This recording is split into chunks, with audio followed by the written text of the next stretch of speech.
La la la la la. Oh, caught you slipping. Caught him slipping right there. Ooh, let me get that. I know you're gonna come back for that cat package. I know you're gonna come back for that cat package. What is that? What is it?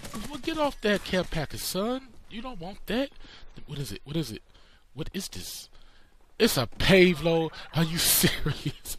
It's not even my birthday. They hit me with the Rihanna. It's not even my birthday. Thank you. Thank you very much. Cheer. What is up, everybody? What's going on? It's your guy, Icy Mike, PE Boss. Once again, in your ear, just playing some domination, Modern Warfare 3 domination, with the clanmates, just chilling. Ain't nothing special about this gameplay. Well, it is kind of something special, you know. I went 21-5. I guess it is kind of special, but I'm just casually playing and just capping flares like I usually do. Just really just chilling. I went on a streak and died on some stupid stuff, but it is what it is on that. But what can you do? It's Modern Warfare 3. What can you do? Sure. But today's topic is a couple of things I want to get into, but the main topic: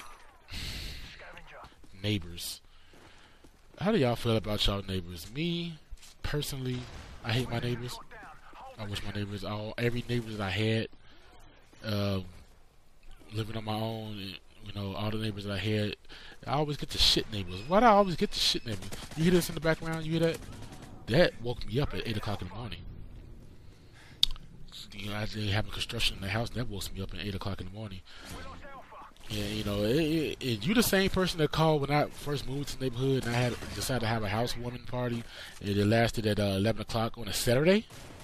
You call the police at 10:45, but instead you can have your housework done at 8 o'clock in the morning on a Wednesday, 8 o'clock in the morning on a Wednesday. But I have a housewarming party at nighttime on a Saturday at 10:45. You call the police and maybe even the place was cool. It was like, you know, do you, man? I respect you, do you, man? But let's keep it down a little bit. If we was in the basement of my crib. We was in the basement of my crib. You still want to call the police? Like, find you some business, man. Like when I first moved out of my parents' house and got my own place, it was like a condo. And all them people was cool, you know. They was up the up. They was cool. You know, I never had no problems with them. But when I lost my condo and I had to slide up to a 2-bedroom apartment in the next town over, and that's when all my neighbor problems began. It all started, you know, my daughter, her birthday, you know, is in January, and so I brought her one of them tight cars. You know, every kid in the history of Earth has one of them tight cars. You know what I'm talking about, the orange cars with the yellow top, them bubble cars. Every kid has one of them.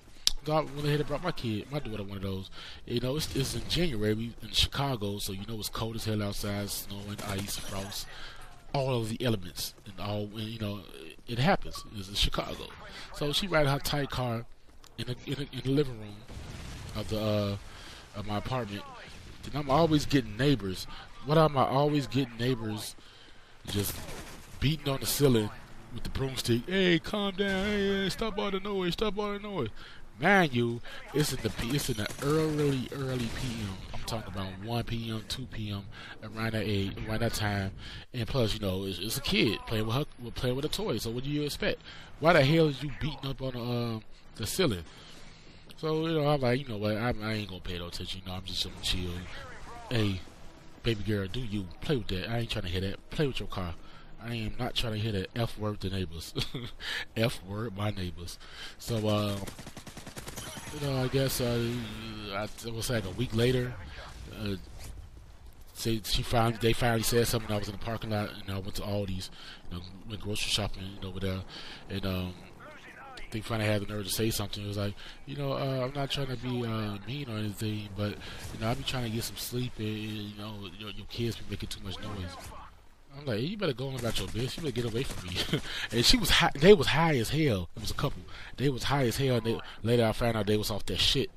But I guess when you off that shit and every little noise or word, it irritates you, it bothers you. But you can't tell me nothing about my child. You can't tell me shit about my child. She ain't doing nothing wrong. It's in the early PM. I can see it was like 10 at night. You know, everybody even lay her down and go to work the next day. But you ain't doing shit. You just land up in the crib, smoking that shit. So I'm not even trying to hear that. So going about your business. Then I guess 2 days later, 2 days later, my daughter, she was playing with the car. She ran into my end table and knocked the lamp over, and then it made a crash and it hit the floor. I don't know, it was the man or it was the female.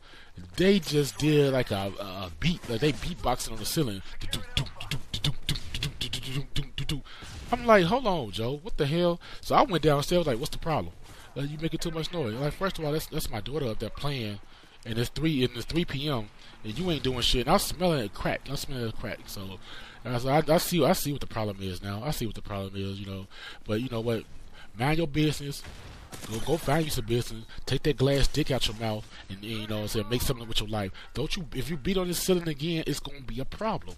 And I told him just like that. And I turned around and I told him excuse my back, and went back to my apartment. And I never had no problems with them after that.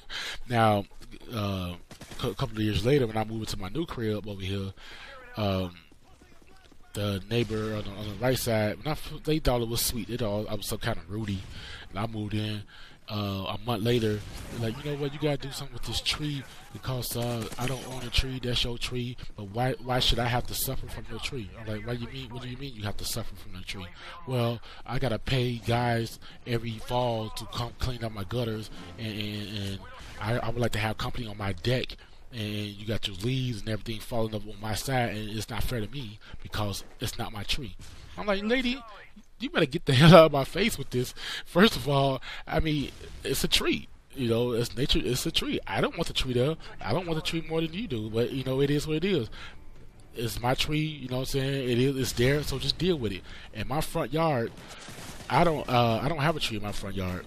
But at the same time, that tree over there, and the leaves falling on his side, on my side, I'll rake it up with no problem. But that's the end of that.